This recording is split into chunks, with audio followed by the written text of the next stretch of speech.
All right, so many pass catchers on the move, and there's potential we could see more. What does this offseason tell you guys about the state of that wide receiver position in the NFL in general? Emmanuel, I mean, your for thoughts? me, like when I think about Tyreek Hill, obviously the Chiefs couldn't pay him. So I tell guys all the time, at the end of the day, you want to win. Tyreek Hill has a Super Bowl, but at the same time, you want to get paid. Like, we're putting our bodies on the line.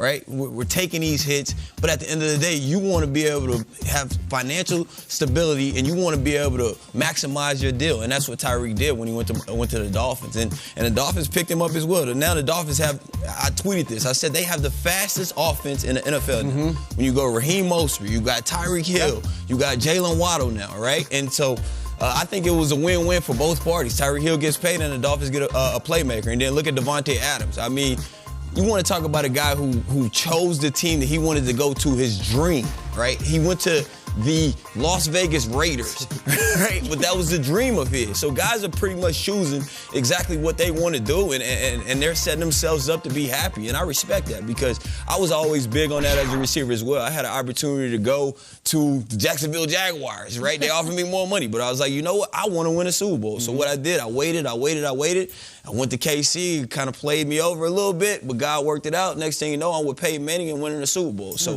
I think it's about being happy and going for what you want, and that's what guys are doing. Yeah, it's great having you on the show because I think you've got such an experience with not only playing in the NFL, but the offseason of the NFL. So many times, you know, you've had to make decisions that it's my wallet or do I go? I thought Davante Adams' one was fascinating because I think the Packers are right there knocking on the door. I don't know if the Raiders are. Exactly. But it was like the door had already been shut, and he decides to leave Green Bay, which after 2 straight NFC Championship games, and at the witching hour, they did come through with the money.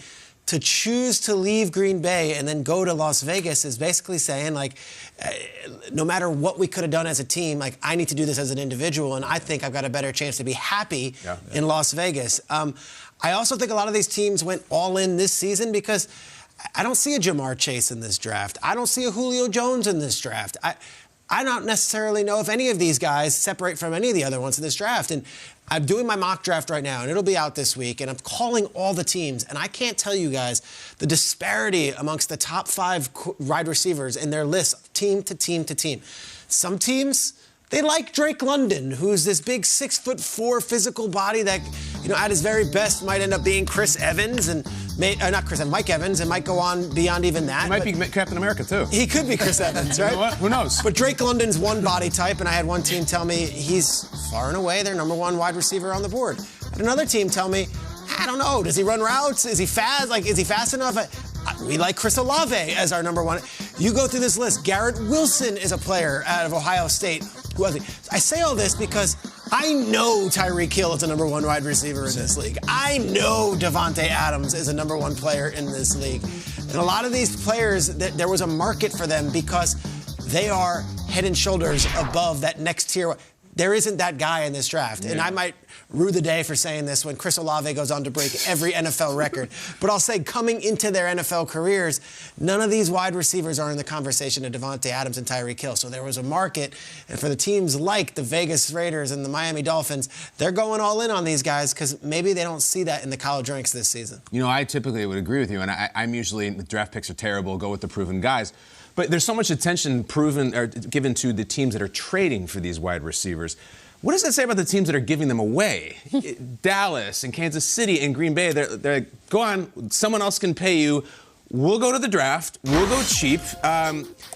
Evans and Olave, very inexpensive, and maybe they won't be great players. But also, I do think there's something to this. I do think they're looking at Jamar Chase, and I do think they're looking at Justin Jefferson, who, by the way, was the 5th wide receiver taken in the draft. Yeah. And he's kind of late first, and they're saying, let's have really, really good quarterbacks, offensive line, and pass rushers, and let's bring some wide receivers in here that are going to be cheap and they're going to be fast, and we think we can work with. Of course, you want to keep Tyreek and Davante, but when it comes to they become a pillar of your franchise financially, I wonder if there's also, it's not just about we need to get the weapons, that the other teams are saying, we're going to be all right finding different weapons. We're going to pay our quarterback and our pass rushers, but I'm not really comfortable keeping you here for 3 more years at $20-some million a year. when I just saw a wide receiver in the AFC that we think we can find one sort of like that, just take it over. And there's a million of them, and Debo and everything that's going on with that, I think it's actually kind of flipped. Normally, get the weapons, get the weapons. Now it's like, let's maybe try the young guys and have the rest of our team be super strong.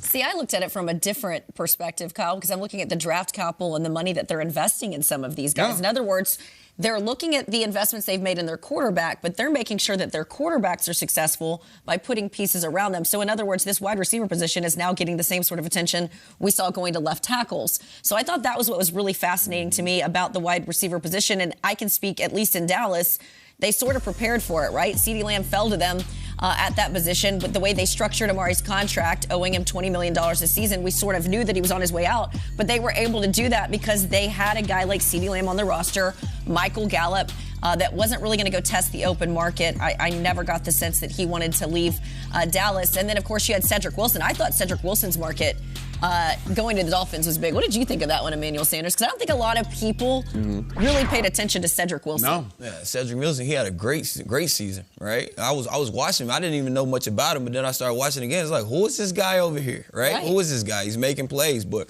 I'm kind of with you as well in saying that, man, receivers are making $27, $30 million a year.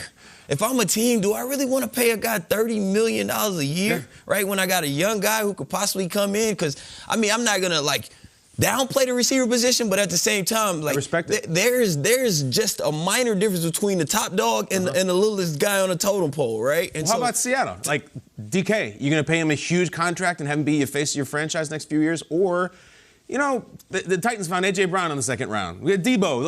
These guys, like, they're Seattle there. found DK in the second round. Well, Yeah, and They found DK in the second round. And he's talking Gabriel Davis yesterday. He's a guy that we've got to circle on our fantasy roster. Look at the best player in the NFL last year as far as offensive player of the year. Cooper Kupp was the 69th pick overall. Exactly. Receiver, you can find receivers. Antonio Brown was a 6th round pick. You know what I mean? So you can find it. All right.